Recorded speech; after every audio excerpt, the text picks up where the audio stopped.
Newton's third law. Here we are. So let's recap.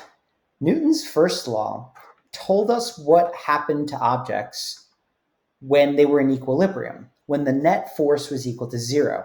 They persisted in their present state of straight line motion, whether that's remaining at rest or continuing at a constant velocity. Then Newton's second law looked at the opposite end of that. Well, what happens if the net force isn't zero? Well, that object accelerates. Its motion changes. And it seems like why could there be a third law then? Because we've dealt with both ends of the binary choice of there is a net force or there isn't a net force. That must mean Newton's third law is about something different. And there it is. Newton's third law, is indeed about something different. So I'm just going to very quickly demonstrate for you Newton's third law, right? So it's wall behind me. Ready? So here we go. Ow! Oh, my pictures almost fell. Anyway, that was a demonstration of Newton's third law. That's what I would normally do in the classroom. That hurts the knuckles. Well, what happened in that demonstration? Well, I punched the wall. And by the way, as I punched the wall, I realized that that is not a very strong wall behind me, and I was very nervous I might have broken the sheetrock. But anyway, what happened as a result of that? Well, hopefully what you realize is that I got hurt. Well, why did I get hurt? That must mean that I also experienced a force. And if I just want to be a little cheeky with it here, the wall punched me. So there it is. That is what's going on there in Newton's third law. So we're gonna dissect that a little bit. And we'll come back to that. But that's an important statement in terms of what's going on. Some of you may have heard of Newton's third law before. But when I say heard of Newton's third law, you may have heard of the lie. The lie, the outrageous lie that gets told about Newton's third law. So say it to yourself if you think you know Newton's third law, and then we'll find out that you've been harboring a whole hell of a lot of misconceptions for however long you think you've known this statement. And this statement we can blame Nike for. Nike put out a series of commercials in 1983 to 84 for the US Summer Olympics, trying to hype up two decathletes who are going to be going against it. And in that, they had this very profound professorial voice solemnly intoning all of these laws. And one of the things that they said was a bastardization of Newton's third law. And that bastardization is what you think of as Newton's third law now, which is for every action, there is an equal and opposite reaction. And it sounds so good. It sounds so good. And look, I punched the wall and I got hurt. Oh, it's like karma. You do bad things and bad things come back to you. It makes so much sense. Like I said, it's a lie. It's a lie. And it's a lie not because it's not true.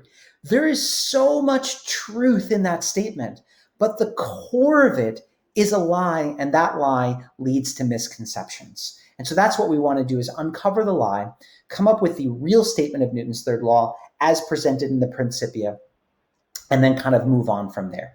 So in order to see where the lie is, what I want to do is go back to our chalk resting on top of the hoop. Yes? So there's the chalk on top of the hoop. For every action, there's an equal and opposite reaction. And if we remember the free body diagram of this, we had this force upwards of the ring on the chalk, and this force downwards of gravity on the chalk. Yes? Now, looking at this, you may think that this force of contact of the ring on the chalk and this force of gravity on the chalk And hopefully you'll notice a space there, and that's going to come into play in a little bit later. Okay.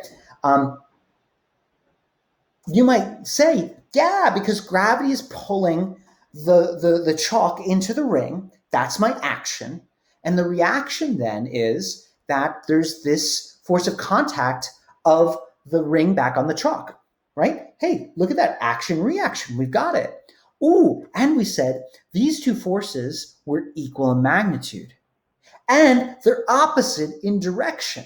Oh my God. So it would seem like this situation describes Newton's third law, because those two forces are equal in magnitude, opposite in direction. It looks like one causes the other, right?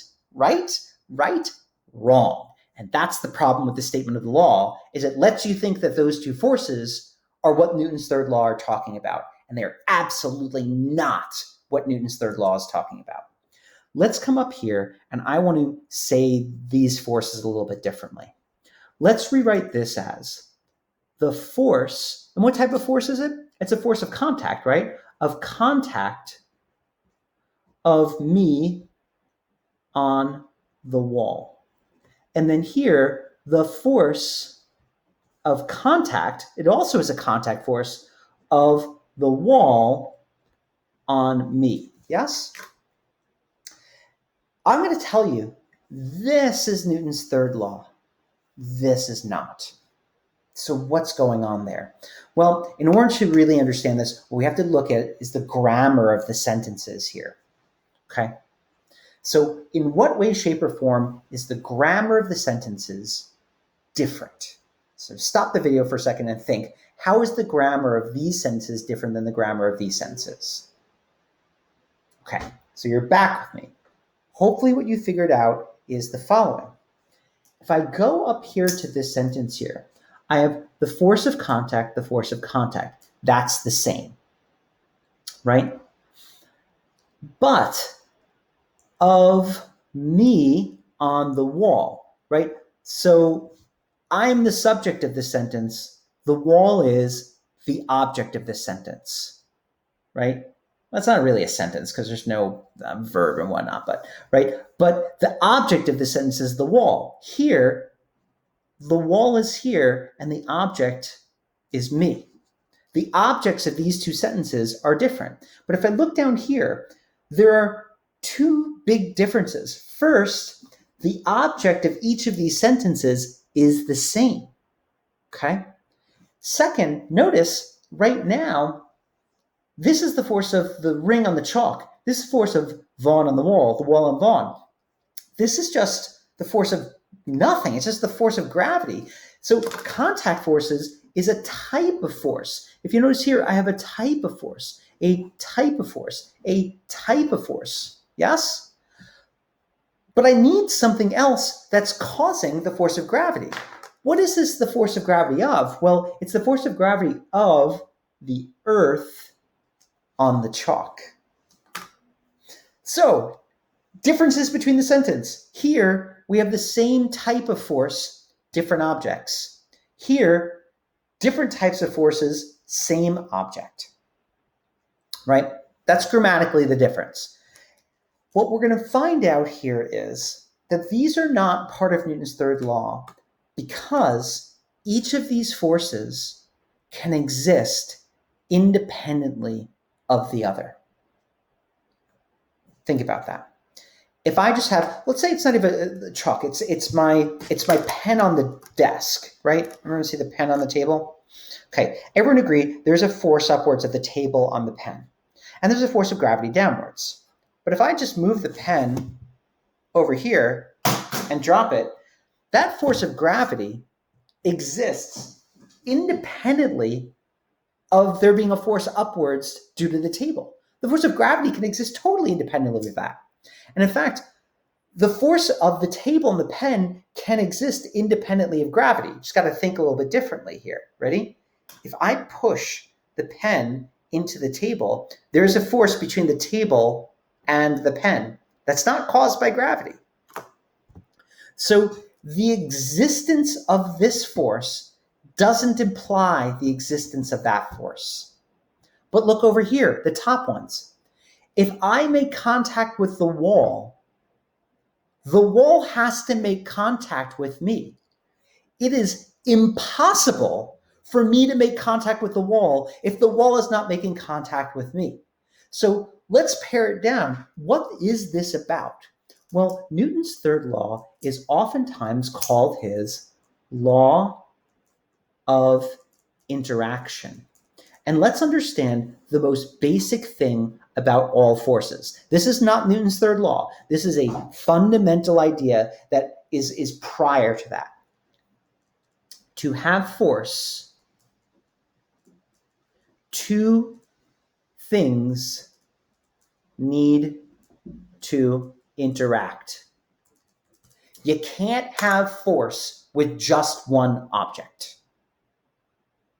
Okay? Gravity. If there's no Earth, I'm not feeling gravity, or I might feel gravity with the sun, but then it's a force of gravity between me and the sun, right? If I make contact with something, something is making contact with me. Or as I like to say, old adage here, it takes two to tango. Okay? If I can take this and now phrase it into Newton's third law, and this is Newton's third law. Newton's third law says all forces come in pairs. And those pairs are called action, reaction pairs, which is where the lie starts teasing it out. But here's the thing. In order for something to be a Newton's third law pair, it needs to fulfill a certain set of criteria. The most important is the existence of one of the forces implies the existence of the other. Okay? You need two things. The next thing is that these forces must be equal in magnitude. I can't hit the wall harder than the wall hits me because it's about the contact, two to tango. The forces are opposite in direction. Okay? If I press on the wall this way, the wall presses on me that way. The forces must be of the same type. Okay? That's going back to here that I knew this was a Newton's third law of pair, because that's a force of contact, that's a force of gravity. One's fundamental, one is not. And then finally, the members of the pair, or of the Newton's third law pair, can never cancel each other out. Other things can cancel those forces out, but not them. Why? Well, because for two things to cancel out, they have to be acting on the same object. Here, this Newton's third law pair, my force acts on the wall. Then there's a force that acts on me. A force acting on the wall can't cancel out a force that's acting on me. But here, these both act on the chalk. They can cancel each other out. So that's what we're talking about here. So this is actually the statement of Newton's third law. Notice it's a lot more nuanced than for every action there's an equal and opposite reaction. And that's the thing in our culture, is that we take ideas with nuance, and to make them simpler, we oftentimes introduce misconceptions. And that is terrible. Terrible. Sometimes you need to deal with nuance, you need to deal with complexity, and you need to deal with a little bit of length rather than some pithy statement that encodes misconception. Right. Let's go back here. So if this is not Newton's third law, there must be another force that is the Newton's third law pair with these forces. Here we go. The force of contact of the ring on the chalk. Well, what's the Newton's third law pair with that? Well, it's got to have the same type of force, so it's the force of contact. Oh, it's of the chalk on the ring. And we drew that force when we drew the free body diagram of the ring. And notice the subscripts are just flipped. That's all it is, right? Force of contact of the ring on the chalk. Therefore, there must be a force of contact of the chalk on the ring. We saw it in that demonstration. Here's the tricky one. The force of gravity of the earth on the chalk. What is the Newton's third law pair with that? Well, that must be the force of gravity of the chalk on the earth. And that is just mind-bending, right? Because when I have a piece of chalk and I drop it, yes, the chalk falls. The earth doesn't come rushing up to meet the chalk. Why? There's a force on it. And by the way, that force of the earth on the chalk has to be just as big as the force of the chalk on the earth. Let's draw that. Here's my piece of chalk. Here's the earth, drawing not to scale. Here's the force of gravity of the earth on the chalk.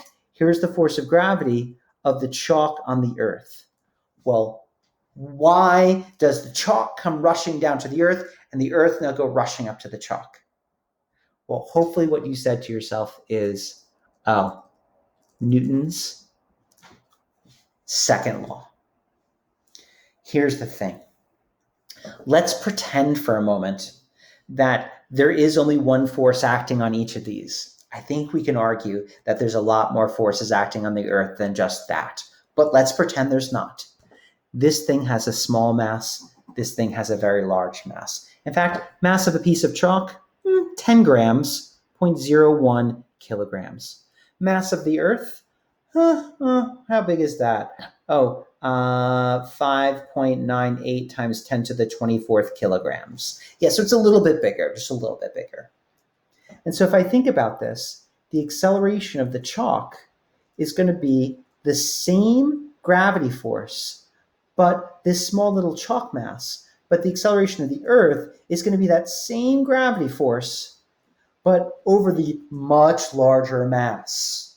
So this acceleration becomes negligible. Okay? Does that make sense? Forces interacting. If that makes sense, then let's think of another situation. Hopefully it makes sense to you. I'm driving along. BAM! I hit a fly. Okay, so here's my UPS truck. Here's the fly. Okay, so the question is, which feels the bigger force, the fly or the truck? Stop the video and think about it. All right, come back. What was your gut instinct? What was your absolute gut instinct? Don't lie to me. What was your gut instinct? I think you said the fly felt the bigger force. And why'd you say that? Well, you said that because the fly is dead and the truck didn't even notice that there was a fly, right? Because the fly went splat. That's why you said that to yourself. But folks, here's the thing. Newton's third law says that the force of the fly on the truck is equal and opposite to the force vector of the truck on the fly. That's what Newton's third law says. But the fly went splat. Because the effect of the force on the fly, i.e. the acceleration of the fly, is larger than the acceleration of the truck because the mass of the fly is less than the mass of the truck. And not even just is larger than, it's much larger than. There's two alligators trying to eat it. Yes? Hopefully that's familiar notation to you. Much larger than, much less than. But the forces are equal. And the reason why people don't understand Newton's third law is because they confuse outcomes or effects for causes. You look at the scenario and you see the fly is dead, splat, and you see the truck didn't even notice it.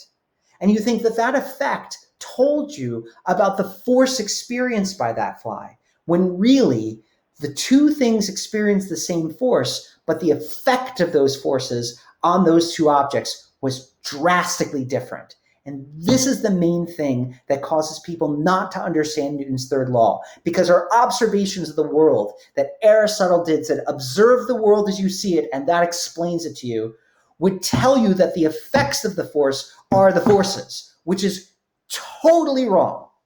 Totally wrong. And this is what Newton's third law says. So with that, we're going to see some fun little things that you can do with Newton's third law. And I'll just show you a quick video about that, right? This is a best gun recoil fails, right? So why, sorry, I shouldn't laugh. Why did that happen? And we can watch that again because it's fun to watch. Don't look at that one. So what happened there? Well, the bullet exploded. The bullet feels a force forward. That means the gun is going to feel a force backwards. If you're not ready to cancel out that force backwards on the gun from the bullet, then you get smacked in the face. Okay? Okay, he just got smacked in the eye. I'll just stop that before she says anything more. But there you go. We'll look at some more examples of that. But that is Newton's third law in a nutshell for you. And now we know all of Newton's laws.